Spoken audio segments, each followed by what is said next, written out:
Rebel Moon has shown all the warning signs of disaster from the beginning. We saw that they were going to push the woke agenda with their casting choices, and actually, Zack Snyder mentioned that he was going to do such in the movie.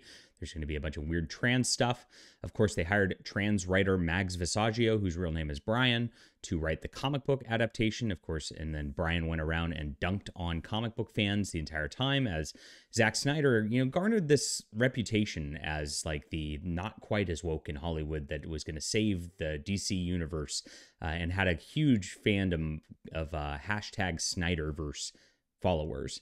And of course, it was all about just like trashing those fans on that. But of course, we know Zack Snyder is not a fan of us or anybody on our side. We all recall when he went on with that Geeks and Gamers deal and disavowed everybody after Geeks and Gamers raised a tremendous amount in charity on his behalf, labeling them bigots, etc. It was absolutely cringy. And this is this guy now who's going to try to replace Star Wars with a derivative knockoff, just like Justice League was a derivative knockoff. And of course, the Snyder Cut didn't make the film any better. It just made it longer and more convoluted. We can expect much of the same here. So let's get into this news. And guys, if you're new to the channel, please hit that like and subscribe button. We cover all the great pop culture news here, and I appreciate you being there. Okay. This is what we got on Rotten Tomatoes right now. It's actually been slowly going up throughout the morning. It's to 28% after 32 reviews. Oof. This is not going to bode well for the dark-skinned, strong female woke lead of this movie, just like they always have. It's not an alternative to Star Wars that's going to make anything better. It's the exact same thing that we've seen for a while. Now, at the beginning, it launched to 0%. So the critics who were doing this at the very beginning, if you look at the top critics, right, the ones that people trust, 0.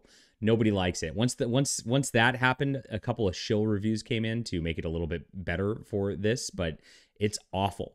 This is going to be a terrible, unwatchable movie, and that's exactly what's being shown here right now. So here's the shills. Let's go back to the very beginning of this stuff. Something insidious about a bad movie that has a lot of bonkers stuff in it. In the worlds of Admiral Akbar, it's a trap. Let's look at the top critics here. Rebel Moon, while eminently watchable, is a movie built so entirely out of spare parts, meaning it's derivative and nonsense, that it may in the end be for Snyder cultists only. Just seconds into the leading saga of Rebel Moon Part 1, A Child of Fire, it's clear the director is back to indulging his worst tendency to self-serious bombast. This film is too invested in table setting to be enjoyed on its own, at times feeling more like a studio presentation deck than a piece of organic storytelling. Now, there's a rumor also that this film is going to be just it's not really going to have a beginning, middle, and end, like a lot of stuff that they make as part 1, part 2 these days.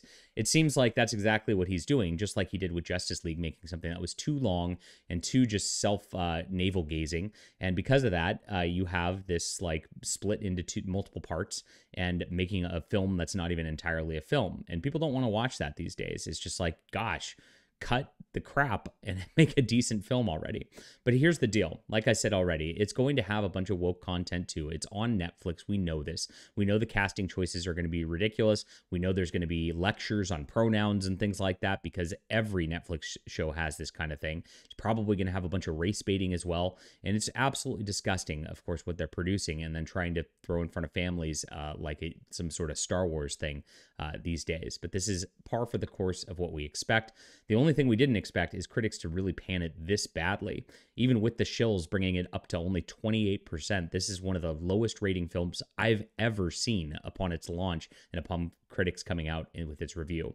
Absolutely crazy.